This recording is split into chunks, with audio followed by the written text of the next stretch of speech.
ലോകത്തിന്റെ രക്തധമനി എന്ന് വിശേഷിപ്പിക്കപ്പെടുന്ന ഹോർമുസ് കടലിടുക്ക് വീണ്ടും നിശ്ചലമാകുന്നു.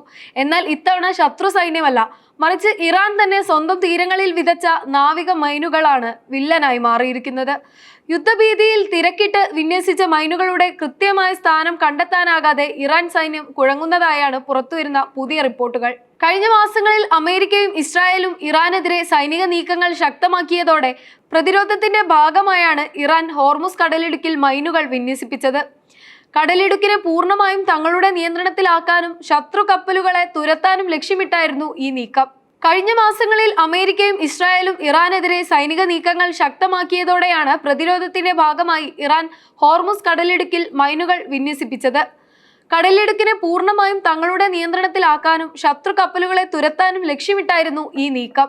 ചെറിയ ബോട്ടുകൾ ഉപയോഗിച്ചാണ് ഇറാൻ മൈനുകൾ വിന്യസിച്ചത്. എന്നാൽ അന്താരാഷ്ട്ര മാനദണ്ഡങ്ങളോ ശാസ്ത്രീയമായ മാപ്പിംഗോ ഇതിൽ പാലിക്കപ്പെട്ടില്ലെന്ന് അമേരിക്കൻ രഹസ്യാന്വേഷണ ഏജൻസികൾ വ്യക്തമാക്കുന്നു. കൂടാതെ കടലിലെ ശക്തമായ ഒഴുക്കും വേലിയേറ്റവും കാരണം വിന്യസിക്കപ്പെട്ട മൈനുകൾ പലതും നിശ്ചയിച്ച സ്ഥാനങ്ങളിൽ നിന്നും കിലോമീറ്ററുകളോളം മാറി ഒഴുകി നടക്കുകയാണ്.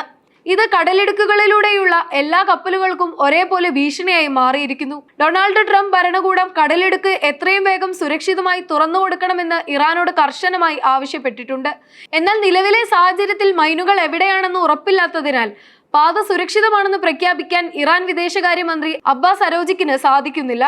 സാങ്കേതികമായ പരിമിതികൾ കാരണം കടലിടുക്ക് പൂർണ്ണമായി തുറക്കാൻ സമയമെടുക്കുമെന്നാണ് ഇറാൻ ഔദ്യോഗികമായി അറിയിച്ചിരിക്കുന്നത്. മൈനുകൾ കണ്ടെത്താനും അവ നിർവീര്യമാക്കാനുമുള്ള അത്യാധുനിക സാങ്കേതിക വിദ്യയുടെ അഭാവം ഇറാനെ കൂടുതൽ പ്രതിരോധത്തിലാക്കുന്നു. ലോകത്ത് ഉൽപ്പാദിപ്പിക്കപ്പെടുന്ന ക്രൂഡ് ഓയിലിന്റെ 1/5 കടന്നുപോകുന്നത് ഹോർമുസ് കടലിടുക്കിലൂടെയാണ്. ഈ പാത അടഞ്ഞുകിടക്കുന്നത് ആഗോള എണ്ണവിലയിൽ വൻ വർധനവിന് കാരണമായേക്കാം. നിലവിൽ ഇറാൻ ഒരു ചെറിയ പാത തുറന്നു നൽകിയിട്ടുണ്ടെങ്കിലും അത് ചുങ്കം നൽകുന്ന കപ്പലുകൾക്ക് മാത്രമാണ്. ഈ പാതയിലൂടെയുള്ള യാത്രയും പൂർണ്ണമായും സുരക്ഷിതമല്ല. ചെറിയൊരു പിഴവ് പോലും വൻ ദുരന്തത്തിന് കാരണമാകുന്നതിനാൽ വലിയ കപ്പലുകൾ ഇപ്പോഴും ഈ റൂട്ട് ഒഴിവാക്കുകയാണ്. മൈൻ പ്രതിസന്ധി പരിഹരിക്കുന്നതിനായി പാകിസ്ഥാനിലെ ഇസ്ലാമാബാദിൽ നിർണായകമായ US-ഇറാൻ ചർച്ചകൾ നടക്കും. 70 അംഗങ്ങളുള്ള വമ്പൻ പ്രതിനിധി സംഘത്തെയാണ് ഇറാൻ ഈ ചർച്ചയ്ക്കായി അയച്ചിരിക്കുന്നത്. മൈനുകൾ നീക്കം ചെയ്യുന്നതിന് അമേരിക്കയുടെ സഹായം ഇറാൻ തേടുമോ എന്നതാണ് ലോകം ഉറ്റുനോക്കുന്നത്.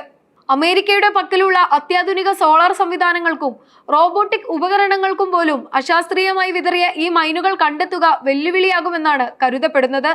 കടലിടുക്ക് എത്രയും വേഗം തുറന്നു നൽകണമെന്ന് അമേരിക്കൻ പ്രസിഡന്റ് ഡൊണാൾഡ് ട്രംപ് ഇറാനോട് കർശനമായി ആവശ്യപ്പെട്ടിട്ടുണ്ട്.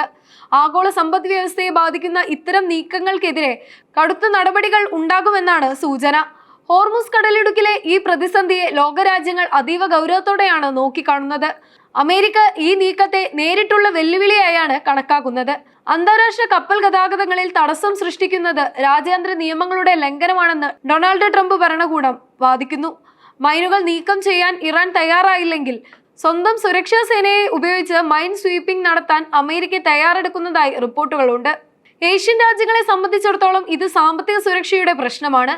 ഇന്ത്യയുടെയും ചൈനയുടെയും എണ്ണ ഇറക്കുമതിയുടെ ഭൂരിഭാഗവും ഈ പാതയെ ആശ്രയിച്ചാണ്.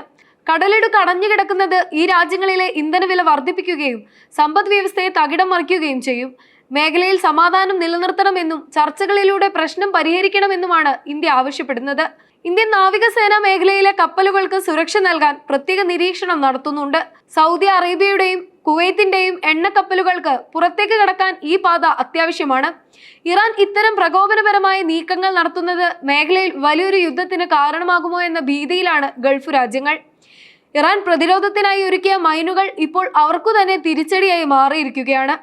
കടലിടുക്കിലെ കപ്പൽ ഗതാഗതം സാധാരണ നിലയിലാക്കാൻ ഇനിയും ആഴ്ചകൾ എടുത്തേക്കാം എന്നാണ് റിപ്പോർട്ടുകൾ സൂചിപ്പിക്കുന്നത്. ഹോർമുസ് കടലിടുക്കിലെ നിലവിലെ സാഹചര്യം കേവലം ഒരു പ്രാദേശിക സൈനിക പ്രതിസന്ധിയല്ല, മറിച്ച് ആഗോളതലത്തിൽ ഗുരുതരമായ പ്രത്യാഘാതങ്ങൾ ഉണ്ടാക്കാൻ ശേഷിയുള്ള ഒന്നാണ്. ഇറാൻ സ്വന്തം സുരക്ഷയ്ക്കായി വിതച്ച മൈനുകൾ ഇപ്പോൾ അവർക്കു തന്നെ വലിയൊരു തന്ത്രപരമായ കെണിയായി മാറിയിരിക്കുന്നു. ചുരുക്കത്തിൽ ഹോർമുസ് കടലിടുക്ക് എത്രയും വേഗം ശുദ്ധീകരിക്കുകയും ഗതാഗതം പുനഃസ്ഥാപിക്കുകയും ചെയ്യുക എന്നത് ലോകരാജ്യങ്ങളുടെ പൊതുവായ ആവശ്യമാണ്. എന്നാൽ മൈനുകളുടെ അശാസ്ത്രീയമായ വിന്യാസം കാരണം ഇത് അത്ര പെട്ടെന്ന് സാധ്യമാകില്ല എന്നാണ് പുതിയ റിപ്പോർട്ടുകൾ നൽകുന്ന സൂചന. വരും ദിവസങ്ങളിലെ നയതന്ത്ര നീക്കങ്ങളും സാങ്കേതിക സഹായങ്ങളും ഈ അദൃശ്യ ഭീഷണി എത്രത്തോളം വേഗത്തിൽ നീക്കം ചെയ്യുമെന്ന് തീരുമാനിക്കും.